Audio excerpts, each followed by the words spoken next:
Feliz semana! Boa noite, meus irmãos. Deixa eu dar um anúncio antes de alguém pensar em sair. O Arautos do Rei vai cantar a sua melhor música no final do meu sermão. Não fujam. Falar, chegou o presidente, vamos embora porque já terminou. O Arautos vai cantar ainda a sua melhor música, tá bom? Quantos foram abençoados com a Campal do Riachão 2026? Digam amém. Ah, muito bem. Quantos foram abençoados? Obrigado. Com a mensagem do pastor, as mensagens, né? Do pastor Gilson Brito. Diga amém. Eu também fui abençoado, né? Só que a partir dessa semana eu vou ter que conseguir um psicólogo para me ajudar, porque eu fiquei com baixa autoestima. Deixa eu pegar uma colinha aqui. Nós fomos colegas, nós nos formamos juntos no IAE, hoje o NASP São Paulo. No IAE nós formamos em teologia juntos aí, né? Ele baiano, a alegria de ser baiano, e eu tive depois o privilégio de trabalhar na Bahia. Quem não passa pela Bahia não sabe o que é igreja boa e viva, é uma delícia. Tem algum baiano por aqui? Muito bem, irmãos, eu estou encantado porque eu ouvia falar do Riachão e nunca tinha tido o privilégio de vir aqui. Mas eu queria vir aqui para acampar aqui e ficar de poeirão em poeirão, adotando todas as vitaminas que o pastor Gilson falou, né? Eu acho que excesso de vitamina dá esse tipo de coisa, né? Um pouco de rouquidão e tal, né? Mas eu quero ver essa possibilidade, quem sabe um dia terei esse privilégio de poder participar com vocês de ponta a ponta, mas é uma delícia. Parabéns por isso. E eu começo a imaginar, nesses 70 anos, quantos casamentos foram formados aqui, né? Né? Quantas amizades eternas foram formadas aqui, quantas decisões para a eternidade, de decisões de batismos, e quem sabe foram batizados aqui, ou batizados em outro lugar, mas que ficaram marcados na vida. Certamente o Riachão é uma bênção para a igreja, não só em Goiás, mas para o Brasil, a América do Sul e o mundo. Amém? Eu quero apresentar a vocês, antes de entrar na mensagem, uma coisinha que acredito ser muito importante. Vamos lá, pastor Leonardo. Vocês já ouviram falar nesse tema de prioridades estratégicas? Quem já ouviu, levante uma mão aí, um braço. Vou puxar a orelha dos pastores. Porque eu fiquei sabendo que pastor Fernando tem trabalhado com as igrejas, com os pastores, e os pastores devem levar à igreja isso que são nossas prioridades estratégicas para esse quinquênio na Associação Brasil Central. E o que corresponde a isso? Primeira prioridade, qual é? Identidade, é aquilo que nós somos. Somos Igreja Adventista Sétimo Dia. A Igreja Adventista Sétimo Dia é uma seita? Como você sabe disso? A gente vai falar sobre isso. A outra prioridade é a prioridade de liderança. Nós precisamos cada dia mais formar líderes. E o verbo da liderança, nós, o quê? Formamos líderes, porque a igreja precisa cada dia mais de líderes. E a terceira prioridade, qual é? Novas gerações. Tem a ver com você? Tem a ver com sua casa? Tem a ver com seus filhos? E nas novas gerações nós integramos. E aqui tem um papel importante na Campal, porque é trazer as novas gerações para aquilo que nós vemos e sonhamos como igreja e integrá-las. Eu vi hoje à tarde o grupo cantando ali, o Margem Norte, vi a participação do Caleb, o desafio dos Caleb, o envio dos Calebes, vi ali um pouquinho do Clube Desbravadores. Que fantástico isso, cada dia investindo nas novas gerações. A igreja que não investe nas novas gerações está fadada a terminar, porque quem não tem novas gerações vai acabar morrendo mais cedo. E é preciso hoje novas gerações, porque elas dão alegria para nós dentro da igreja. E a quarta prioridade estratégica qual é? Discipulado. Nós fazemos discipulado.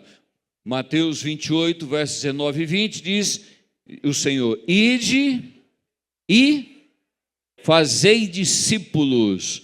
Muito bem, ide e fazei discípulos. Obrigado, essas são as prioridades da Associação Brasil Central, da União Central Brasileira. Pastor Mateus veio junto com a gente, nos trouxe aqui, nos convidou para isso, e da divisão sul-americana. Quero então estudar a palavra. Eu gosto de auditório com luz acesa, porque a gente pode usar a Bíblia, e vocês estão convidados a tomar suas Bíblias e abrirem Apocalipse. Vocês sabem que hoje uma das coisas muito importantes na vida de todos nós é saber quem nós somos, onde estamos e para onde vamos. Se alguém não sabe quem é e não sabe para onde vai, se alguém não conhece, eu não sei quantos de vocês foram visitar o museu aqui, que é naquela primeira igreja construída no estado de Goiás. Quem não foi ali ainda tem que ver para poder entender quem nós somos e poder entender o que é que está na igreja e para onde nós vamos. Mas, e aí eu volto à pergunta, a igreja adventista, os adventistas, são uma seita ou são uma igreja remanescente, marcada para o tempo do fim? Já sabem a resposta, mas vamos ver na Bíblia? Vamos abrir a Bíblia em Apocalipse 10. Vamos orar uma vez mais. Querido Deus, nós entendemos que o Senhor não fique construindo igrejas por aí, mas profetiza igrejas e traz aquela que é a menina dos olhos de Jesus. Esta profecia que vamos estudar agora, queremos a sua presença para entendê-la melhor. Rogamos em Jesus. Amém. Apocalipse 10, eu quero ler com vocês todo o capítulo 10. Versículos 1 a 11. Vi outro anjo forte descendo do céu, envolto em nuvem, com o arco-íris por cima de sua cabeça. O rosto dele era como o sol, e as pernas eram como colunas de fogo. O anjo tinha na mão um livrinho aberto. Pôs o pé direito sobre o mar e o pé esquerdo sobre a terra. E gritou com voz forte, como ruge um leão. E quando ele gritou, os 7 trovões fizeram soar as suas próprias vozes. Logo que os 7 trovões falaram, eu ia escrever, mas ouvi uma voz do céu dizendo: guarde em segredo. Ganhei um pregador novo aqui na frente. Quem é o pai dessa criança? O anjo disse: guarde em segredo as coisas que os 7 trovões falaram. Não escreva nada. Então o anjo que via em pé sobre o mar e sobre a terra, levantou a mão direita para o céu e jurou por aquele que vive para todo sempre, o mesmo que criou o céu, a terra, o mar e tudo que neles há, dizendo: já não haverá demora. Mas nos dias da voz do sétimo anjo, quando ele estiver para tocar a trombeta, então se cumprirá o mistério de Deus, como ele anunciou aos seus servos, os profetas. A voz que ouvi, vinda do céu, estava de novo falando comigo e dizendo: vá e pegue o livro que se acha aberto na mão do anjo, que está em pé sobre o mar e sobre a terra. Então fui ao anjo, pedindo-lhe que me desse o livrinho. Ele então me falou: pegue o livrinho e devore-o. No seu estômago ele será amargo, mas na sua boca será doce como o mel. Peguei o livrinho da mão do anjo e o devorei. Na minha boca era doce como mel, quando porém o comi, o meu estômago ficou amargo. Então me disseram: é necessário que você ainda profetize a respeito de muitos povos, nações, línguas e reis. Deus não improvisa a igreja. Deus profetiza a igreja. E nós acabamos de ler a ultrassonografia da Igreja Adventista do Sétimo Dia. Apocalipse, capítulo 10. A sua identidade tem o selo de Deus, e aqui está claramente o selo de Deus. Veja a figura. O que aparece primeiro ali no versículo 1? Um anjo. Como era a característica do anjo? Forte. Um anjo forte aparece.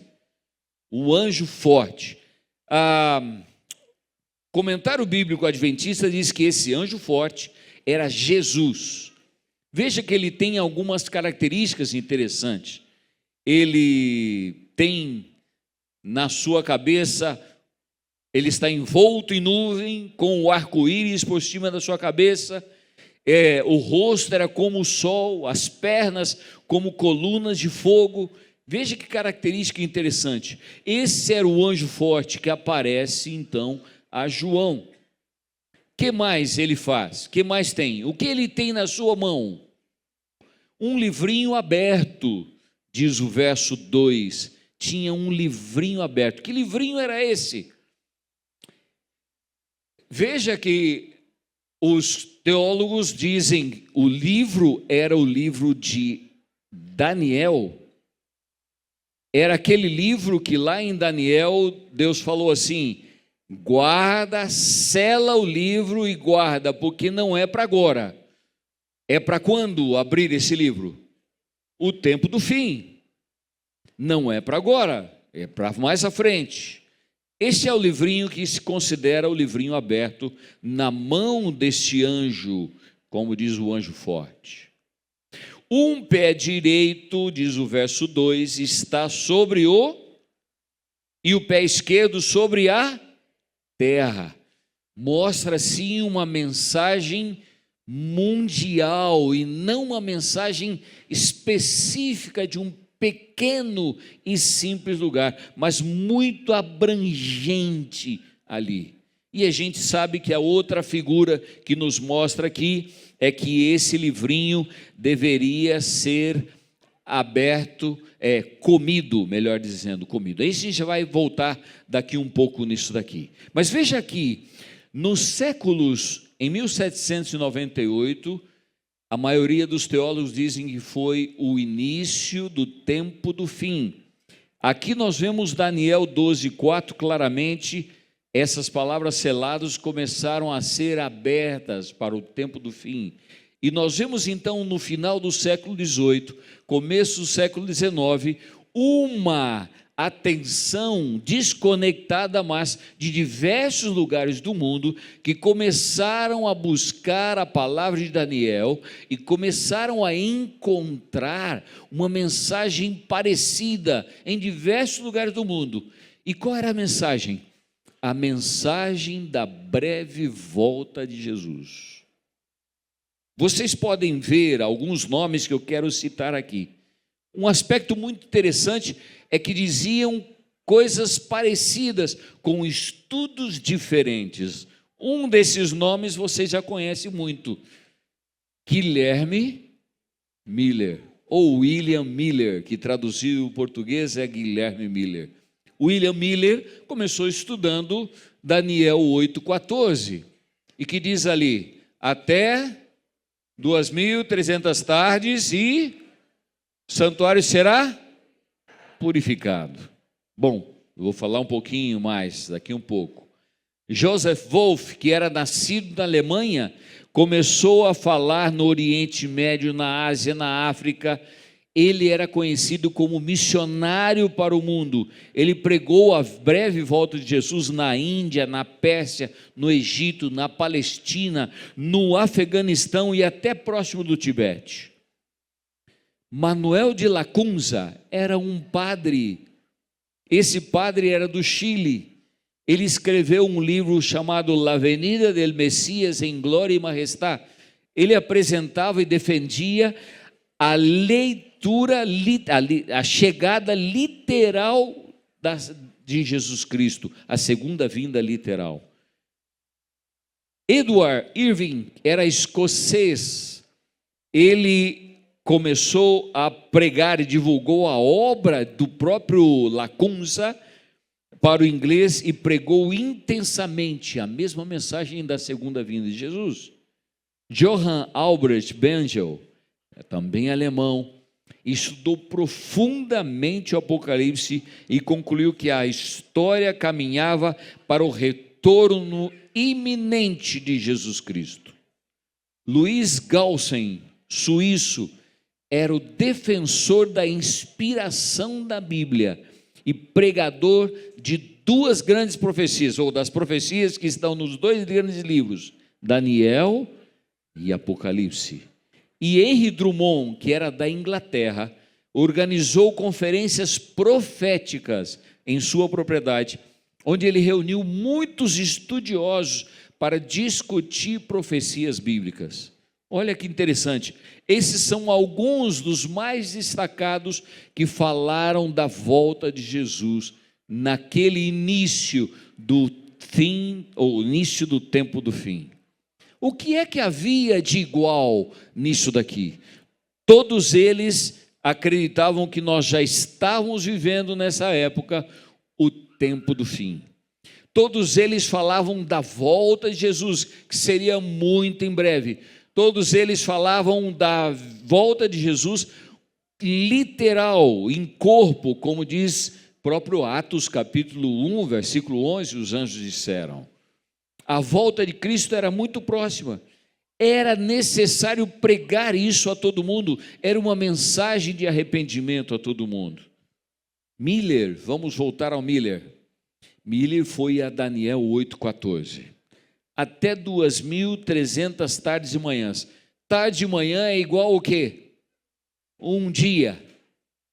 2.300 dias. Na profecia, um dia é igual a um ano. 2.300 dias significava 2.300 anos. Quando? Essa era a grande pergunta. E quando venceria esses 2.300 anos? Para saber quando venceria, tem que entender quando começou. E estudando, chegaram à conclusão de que o início foi no ano 457 antes de Cristo. Aqui está o nosso obreiro bíblico que não me deixa mentir. Se eu errar, me ajuda aí. Não deixa eu errar, não. 457 antes de Cristo. Veja que antes de Cristo o tempo diminuía, ou seja, conta-se regressivo, e dali para frente e para frente. Quanto daria 2.300 anos? 1843 ou 44. Muito bem. Guilherme Miller, então, utilizou o que Samuel Snow utilizou e trouxe para ele, e ele começou a fazer isso, diante de um calendário judaico caraíta, onde utilizava e via, e no ano 1844, quando cairia a festa do dia da expiação, Yom Kippur, quando o santuário seria purificado, quando o sumo sacerdote entrava no Santo dos Santos. E a data qual foi?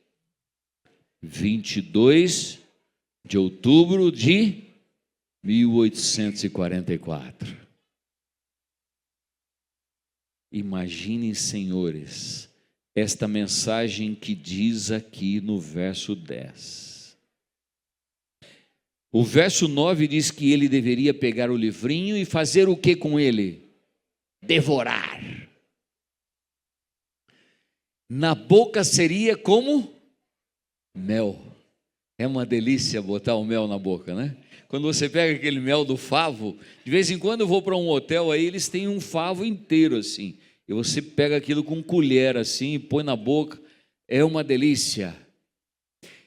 É a mesma mensagem que nós estamos vivendo aqui e viveu o mundo cristão nessa época, e de maneira especial com a liderança e a pregação de Guilherme Miller.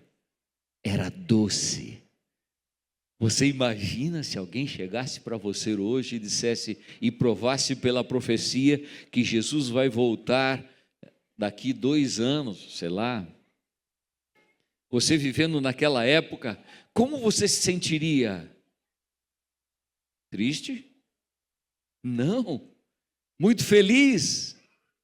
E começou a haver um grande movimento, um reavivamento espiritual, uma dedicação integral a Jesus. Era o grande dia, 22 de outubro de 1844, que maravilha isso vai ser, que bênção isso vai ser. Era o sonho de todo mundo, era o sonho das pessoas, e elas começaram a não se importar mais com suas casas, com suas plantações. Um dos grandes pastores, pregadores nessa época foi Carlos Fichte. Carlos Fichte pregava da volta de Jesus e anunciava Jesus, e alguns dias antes de 22 de outubro de 1844, ele decidiu batizar muitas pessoas. Ele fez 3 batismos, mas esses batismos eram feitos abrindo gelo na água do rio, e ele entrava e batizava as pessoas.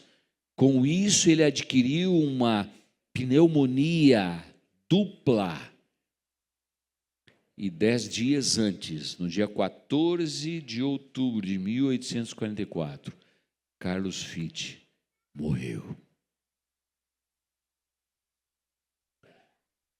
Vocês imaginam ele então sendo velado, e a esposa dizendo aos filhos: filhos, não se preocupem, tranquilo, são poucos dias que nos separam do papai, nós vamos reencontrá-lo, porque papai do céu, Jesus veio, e ele vai ser ressuscitado. Isso era doce. Ellen White disse que nessa fase da vida dela, adolescente, ela viveu os melhores dias da sua vida, a maior alegria. As músicas cantadas eram com grande empolgação, porque se anunciava em todo lado: Jesus está voltando, e todos ficavam felizes, era doce. Dia 22 de outubro, as pessoas se reuniam nas casas, nas igrejas, na fazenda de Guilherme Miller. Há um lugar hoje que se chama a Pedra da Ascensão. É onde eles ficaram o dia esperando a volta de Jesus. o dia escureceu. Eles ainda não tinham e não sabiam que o dia começava no pôr do sol. Que eles imaginavam ainda que o dia terminava à meia-noite, começava um novo dia. O sino tocou na meia-noite e Jesus não veio. Aquela mensagem doce se tornou no ventre amarga. Imaginem quão amarga era essa mensagem. Os filhos de Carlos Fitt, do pastor Carlos Fitt, quem sabe foram para a mamãe. Mamãe, o que aconteceu? E qual a resposta da mãe? O que uma mãe vai dizer a seu filho nessa hora? Era amargo. As pessoas precisariam agora, a partir de outubro, enfrentar um árduo, pesado inverno. E eles não haviam plantado. As pessoas precisavam passar pela rua, e aqueles que não haviam aceitado a profecia, começavam, olha aí, e aí, onde está o seu Jesus que ia voltar? Imagine a dor no estômago, no amargo desse momento, aquilo que era tão doce, tão maravilhoso, se tornou amargo como fel. E quando, sabe aquele amargo que quando você saliva, quanto mais saliva, mais amargo fica? Era assim. Daí surgiram 3 grupos. O primeiro grupo desacreditou totalmente na palavra de Deus. A Bíblia, isso é falsidade, não existe isso. Abandonou totalmente a palavra de Deus. E se tornou um crítico, se tornou um empecilho para o Evangelho. O outro grupo também se tornou complicado, porque ele começou e continuou marcando datas da volta de Jesus, e ainda tem um resquício de pessoas por aí, que infelizmente até andam entre nós às vezes, marcando datas. Vocês se lembram outro dia que tinha uma data de Nostradamus que terminava não sei o quê? Lembra? Se esquecem de Mateus 24, onde diz que Jesus, aquele dia e a hora, ninguém sabe. Só quem? Quem é que sabe? Somente o Pai. Eles se esqueceram disso. Mas tem um terceiro grupo. Um terceiro grupo que entendeu a mensagem que está no versículo 11. Olha lá o que diz. Então me disseram. João está escrevendo. O que disseram para João? É necessário que você ainda profetize a respeito de muitos povos, nações, línguas e reis. E esse grupo pequeno voltou à Bíblia, voltou aos estudos, perguntaram: onde foi que nós erramos? O que foi que aconteceu? Aquela mensagem tão doce era verdadeira ou não? O que foi que aconteceu? E voltaram à Bíblia, e estudaram a Bíblia, e oravam, muitas vezes passavam noites orando, e estudando a palavra de Deus, para entender qual era a vontade de Deus. Irã Edson foi um dos jovens que estava nesse grupo de estudo da palavra. E um dia, passando por um milharal, ele teve uma visão. E isso foi motivo de mais estudo ainda deles, e eles entenderam. O erro não estava em si no que era a data. A data tinha uma parte importante na profecia.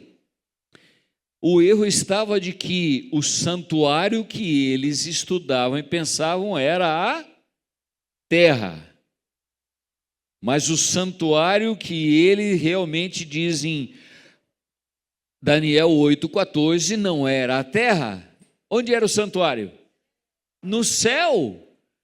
Onde o sumo sacerdote agora, depois de ministrar no santo, ele passa no santo dos santos, no santíssimo, e ali ele começa a ministrar.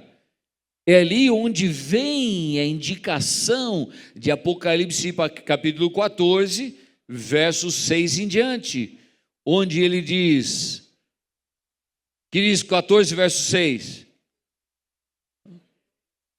temei a Deus e dá-lhe glória, porque vinda é a hora de seu juízo, e adorai aquele que fez os céus, terra, o mar e as fontes das águas. Depois o segundo anjo diz o quê? Caiu a grande Babilônia, que há dado de beber do vinho do furor da sua ira. E terceiro anjo, que diz o quê? Sai dela, povo meu. Aqui está a mensagem, a tríplice mensagem angélica que compõe a igreja adventista do sétimo dia. Não é uma seita, é uma igreja criada por Deus, é uma igreja criada da profecia. Foi Deus, como menina dos olhos, que criou esta igreja, amém? Ela é remanescente, é o pequeno grupo que estará nos últimos dias, presente, fiel, adorando a Deus, guardando os seus mandamentos e tendo o testemunho de Jesus Cristo. É esta igreja que você faz parte, amém? Você não é qualquer que nasceu de qualquer jeito, de qualquer forma, você é um filho de Deus. Claramente, o pastor disse claramente isso no dia de hoje. Então, eles entenderam isso. Agora, esse pequeno grupo estava fortalecido no Senhor. E começaram a explicar esta Bíblia a outras pessoas. Devagarzinho, aquele pequeno grupo começou a abordar e trazer outras pessoas. E foi se fortalecendo. Mas havia um problema. Não tinha uma característica, porque antes eles eram chamados de mileritas, ou eram chamados aqueles que criam na volta de Jesus. E agora, quem eram eles? E então se reuniram. E se nós precisamos dar um nome para nós. Quem somos nós? Então surgiram vários nomes. É até interessante, não vou apresentar isso hoje, mas é interessante porque surgiram Pequeno Rebanho, a Igreja da Porta Fechada, e assim vai. Vários nomes surgiram aí. A Igreja de Deus foi um nome forte entre os nomes escolhidos. E David Hilt, que era considerado o homem mais honesto da cidade de Battle Creek, ele deu uma sugestão. Poderíamos chamar adventistas do sétimo dia. E dentro daquela congregação, eles estudaram e que nós vamos chamar, que nome? O nome Igreja de Deus e Adventista do sétimo dia ficaram fortes. Os outros, Pequeno Rebanho, a Igreja da Porta Fechada, isso tudo acabou. E esses dois ficaram. Ellen White escreveu depois: este é o melhor nome para a nossa igreja, porque ela marca claramente a característica dessa igreja. É adventistas, porque nós cremos no advento. O que é o advento? Volta de Jesus. Ela é do sétimo dia, porque nós acreditamos. Nossa, dá tanto estralo aqui que eu acho que vou cair. Acreditamos na volta de Jesus, acreditamos na lei de Deus como ainda vigorantes para a nossa vida, e acreditamos no quarto mandamento de Deus, que diz: lembra-te, dia de sábado para o santificar. Claramente. E a igreja, então, em 1860, ou seja, adotou este nome, Adventistas do Sétimo Dia. Mas tinha um problema. Tinha pastores, mas não podia pagar para eles.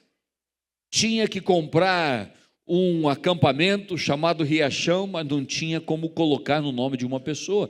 Tinha que colocar no nome de pastores. Às vezes colocavam em nome de pessoas, de irmãos de igreja, e o irmão fracassava ou deixava a igreja e levava o acampamento junto embora para ele, e a igreja perdia. Então houve necessidade de colocar e registrar esse nome, mas organizar uma igreja. Em maio de 1863, foi escolhido então, e foi acertado e organizada oficialmente a Igreja Adventista do Sétimo Dia. Amém? Quando foi? Em que ano? Maio de 1863. Muito bem, 21 de maio. Tínhamos somente 3.500 membros, 125 igrejas organizadas, 30 pastores somente. Era um grupo pequeno. Vocês imaginam? Era um grupo pequeno. Humanamente falando, quando a gente começa a olhar isso, parecia impossível o desafio que Deus estava colocando diante de um grupo de 3.500 membros. Qual era o desafio? Ide por todo o mundo e pregai o evangelho a toda criatura, a toda nação, tribo, língua e povos. É muito difícil. Como pregar a toda criatura com 3.500 membros? E o que nós vemos hoje na Igreja Mundial? 212 países no mundo têm a presença adventista. Amém? Nós cuidamos da saúde, temos hospitais, clínicas e spas, sanatórios no mundo. Nós temos escolas, colégios, internatos, universidades no mundo. Temos editoras, a editora maior do mundo está no Brasil, Casa Publicadora Brasileira. Temos duas na divisão sul-americana, uma para o mundo brasileiro, outra para o mundo hispano. ACES, Associação Casa Editora Sul-Americana, editora. Quantas bênçãos! Hoje, só na América do Sul, nós temos 2,7 milhões de membros. Você diz o quê? Amém. Glória a Deus! É para Deus esta glória. 23 milhões de membros no mundo. Tudo isso nasceu daquele pequeno grupo que decidiu obedecer o chamado de Apocalipse 10, versículo 11, que diz assim: você ainda profetize. Agora você chega à pergunta, mas tudo bem, então, e nós? Nós que estamos aqui no Riachão, no ano 2026, temos alguma coisa para fazer? Há algo ainda que devemos fazer? O Senhor volta a dizer para você e para mim, volta a dizer para esta igreja: é importante que você ainda profetize. Por que ainda? Porque Jesus não veio. Enquanto Jesus não voltar, ainda precisamos seguir pregando. Qual é o meu alvo da pregação? Qual é a minha meta em batismos? Qual é o meu objetivo? Terminar essa obra. Enquanto eu fico preocupado em melhorar minhas estatísticas de batismos e melhorar dados estatísticos, eu não chego ao que realmente nós precisamos. O que é que nós precisamos? Ver a volta de Jesus Cristo em nossos dias. É isso que eu mais sonho.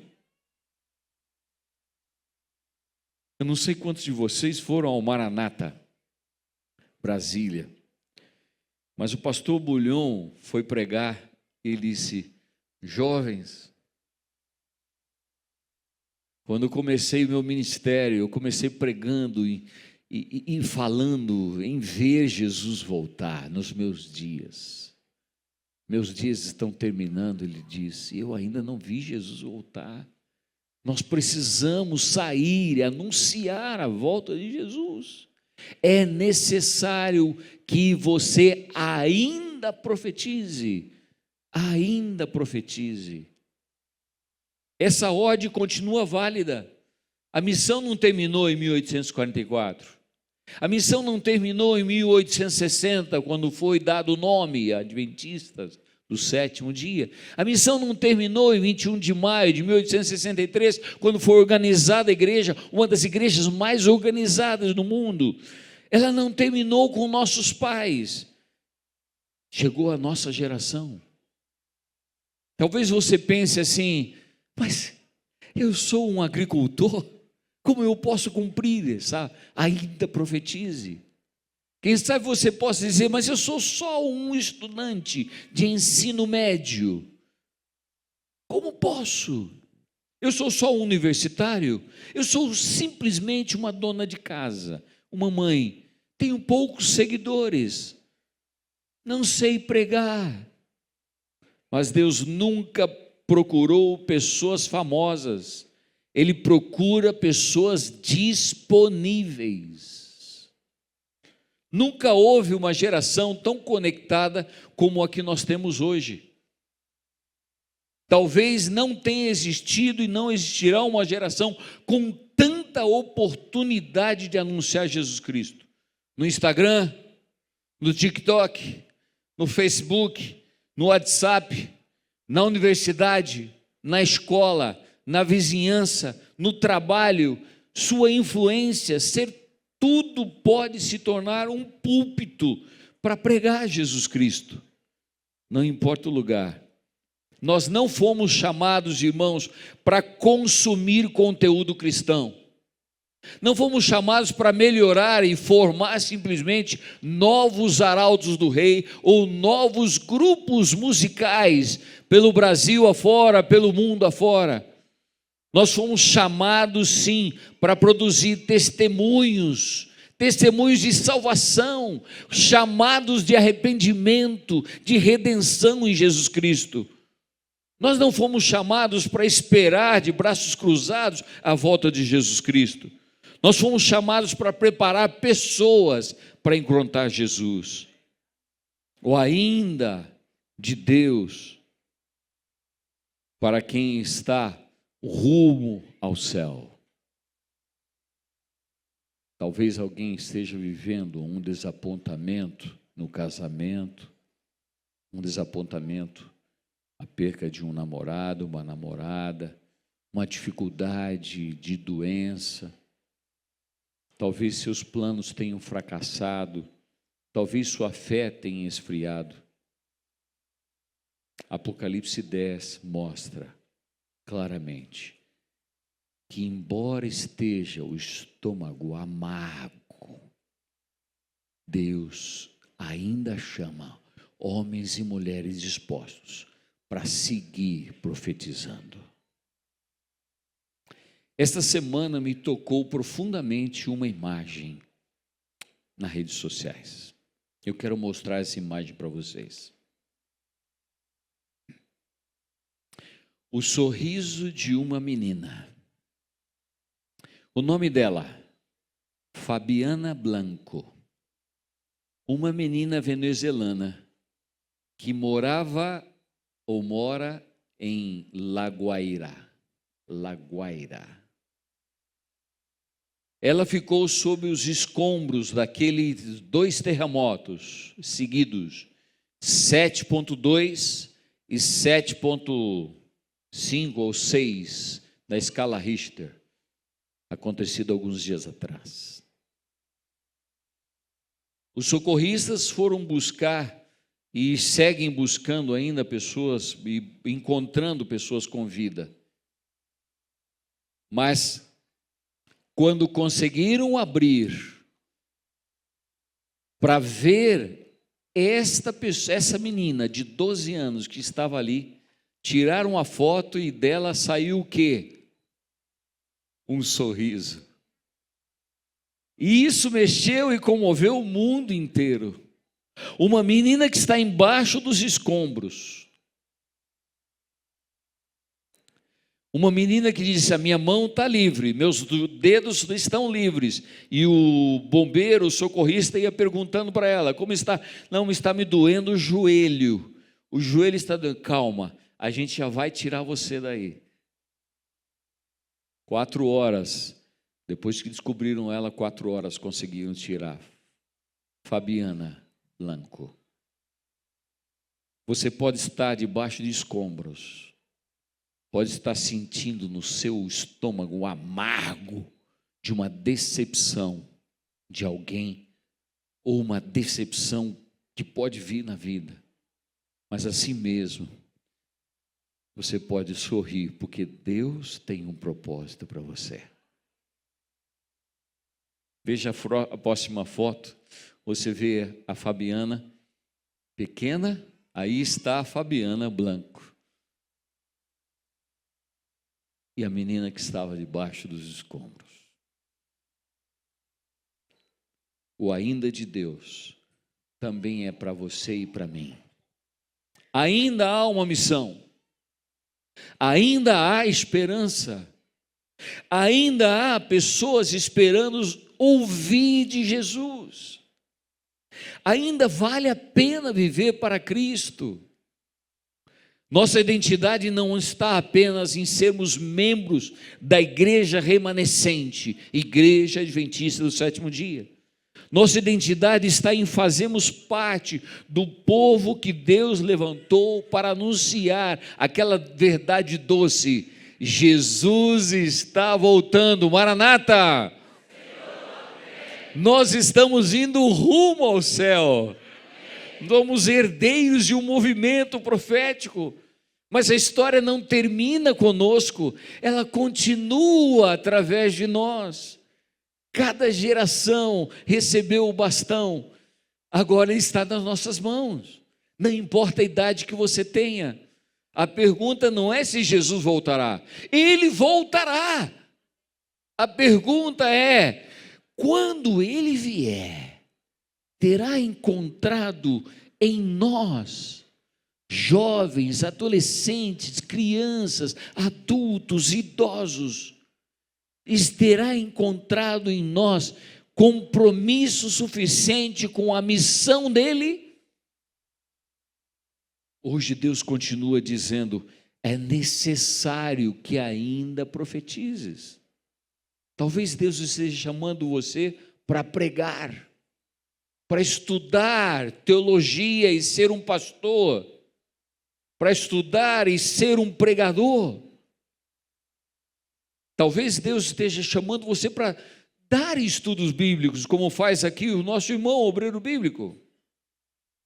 Talvez Deus esteja te chamando para ser um missionário lá na Índia, quem sabe, como vimos hoje de manhã as crianças cantando, ou em outro lugar do mundo, Janela 1040.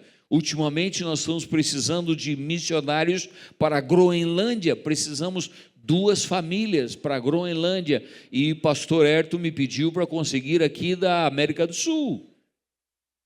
Precisamos de missionários. Talvez Deus esteja te chamando para abrir um pequeno grupo. Talvez Deus esteja te chamando para ser e assumir uma responsabilidade na igreja local. Talvez Deus esteja te chamando para investir na internet e anunciar Jesus através de suas redes sociais, ter maior número de seguidores até. Talvez Deus esteja te chamando para viver de tal forma que a sua própria vida seja um sermão. Ele tem um chamado para aqueles que estão indo rumo ao céu. eu quero convidar o Arautos do Rei, para a gente poder terminar. E o Arautos vai cantar uma música que certamente vocês amam, porque ela fala profundamente ao coração. É difícil escolher qual é a música mais bonita do Arautos, porque cada uma fala num momento, né, para a nossa vida. Como aquela que eles cantaram agora, Se Ele Não For o Primeiro, como marcou para a minha vida, naquela época que lançaram esse hino, como marcou profundamente. Mas este que eles vão cantar agora, diz que Jesus está para voltar em breve. E o que você diz? Mas é necessário esperar um pouquinho mais. Mas espera aí, eu sei que você gosta dessa música, eu também gosto muito.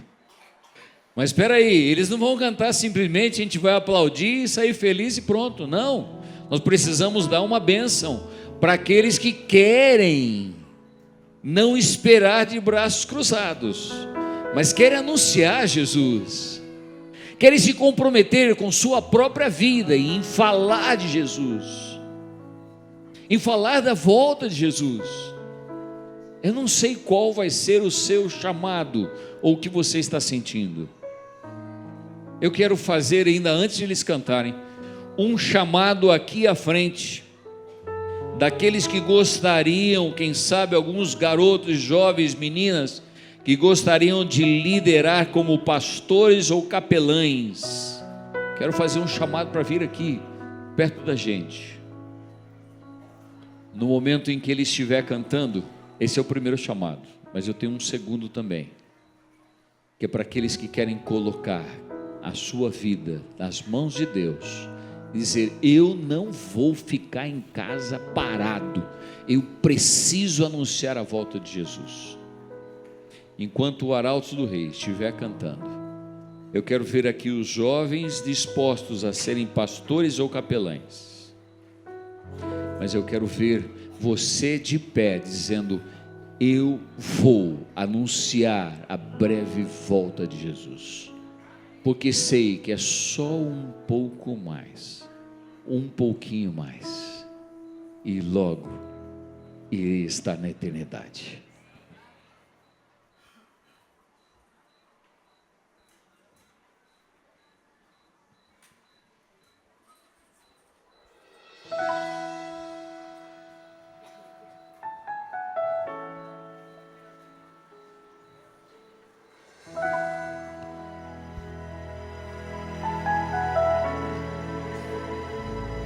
Mais uma vez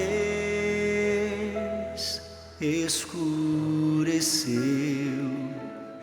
e o sol se pôs no coração. Eu já não pude suportar, senti saudades do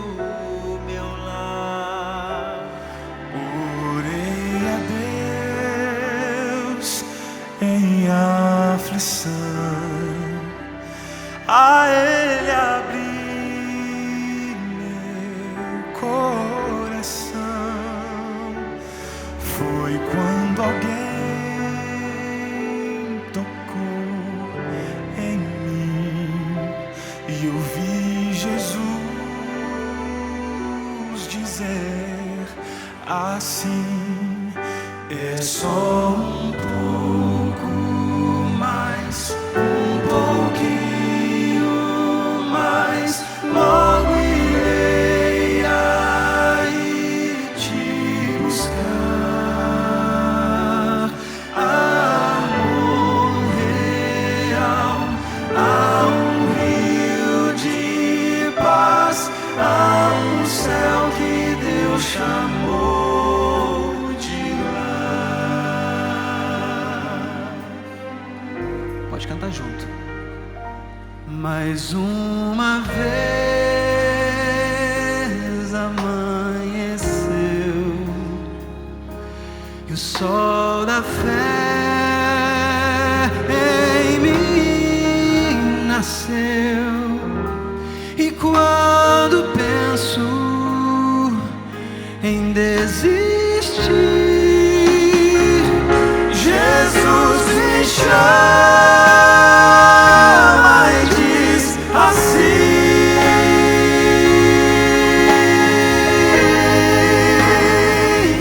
é só um pouco mais, só vocês.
Mais uma vez juntos.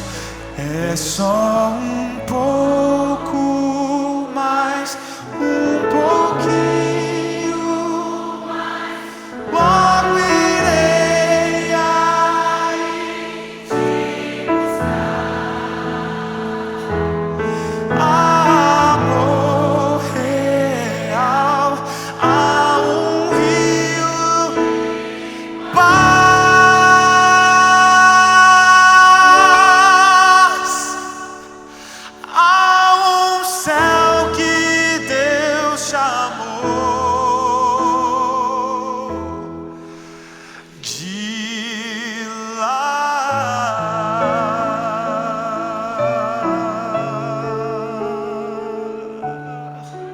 Que lindo, glória a Deus.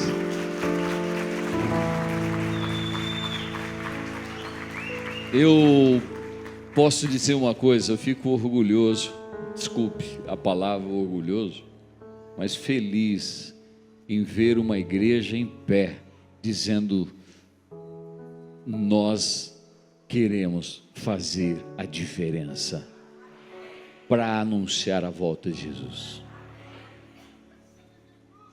Aqueles 3.500 membros lá na igreja, quando começou em 1863, estão aqui representados por vocês. Imagine a vitória disso, com o poder do Espírito Santo na vida de cada um de nós. Glória a Deus. Mas aqui eu vejo alguns que aceitaram um outro chamado de serem pastores, de serem capelães, de poderem oferecer Jesus. Foi numa ocasião desta, com a presença do pastor Jader Santos e um então estudante de teologia, que num culto ele fez um chamado, eu fui à frente. E hoje eu sou pastor por causa disso. Fico contente de ter vocês. Por favor, agarre-se no Senhor. Não deixe esse sonho ser destruído. Permita que o Senhor trabalhe no coração de vocês. Vão vir amigos criticando. Agarre-se no Senhor. Se Ele está lhe chamando, Ele vai dar condições para estudar lá na FAAMA, lá na UniAN, lá no NASP ou na FAP, ou quem sabe fora do Brasil, para estudar teologia. Deus vai dar condições para vocês. O pastor contou um pouquinho da história dele, o pastor Gilson. Não pense que foi fácil. A gente não tinha dinheiro para pagar. Eu era filho de professores. Deus me deu condições. Trabalhando o primeiro ano como bolsista, depois comportando cada férias para conseguir pagar os estudos. E Deus deu essa condição para vocês também, pode ter certeza. Vamos orar ao Senhor? O Arauto vai cantar no final também? Pastor Gilson, você deixa? A bênção. Vamos orar. Eu fico muito feliz, Pai, porque me deu esse privilégio de fazer um convite especial para que as pessoas fossem missionárias dentro de casa, missionárias na sua família, missionárias na sua vizinhança e missionárias para o seu bairro, sua cidade, país e mundo. Obrigado, Senhor, por esse chamado. Atue com o Teu Espírito Santo na vida de cada um de nós. Que o Teu Espírito Santo nos use para anunciar Jesus através de nossa própria vida, através desse desafio de falar de Jesus. Usa, Senhor, a esses irmãos e irmãs que estão, esses jovens, adolescentes e crianças que aqui estão, que a influência desse Riachão 2026 não morra aqui, mas que dê continuidade por onde eles passarem. Abençoa a cada um deles, Senhor. Derrama Teu amor, Tua graça, Tua salvação. Abençoa também a esses que aceitaram o chamado de ser pastores, capelães, para trabalhar em escolas, em igrejas, em distritos, em departamentos, em hospitais, para anunciar Jesus através de sua própria vida, como é 100% entregue de seu viver nas suas mãos. Usa o Senhor e acompanha-os cada dia. Te agradecemos e rogamos em Jesus Cristo. Amém.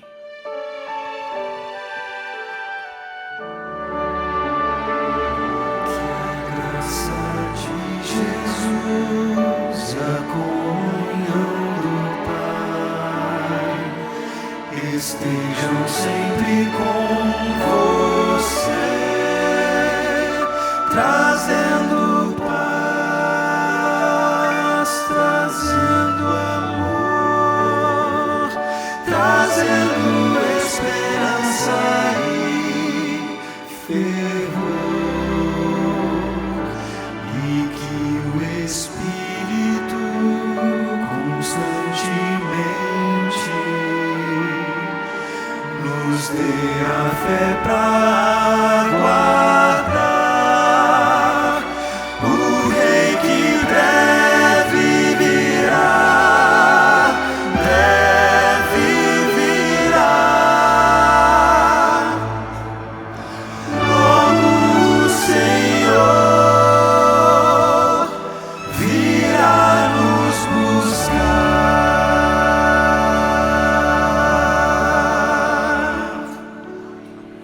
que Deus abençoe a todos vocês. Podem tomar assento, por favor.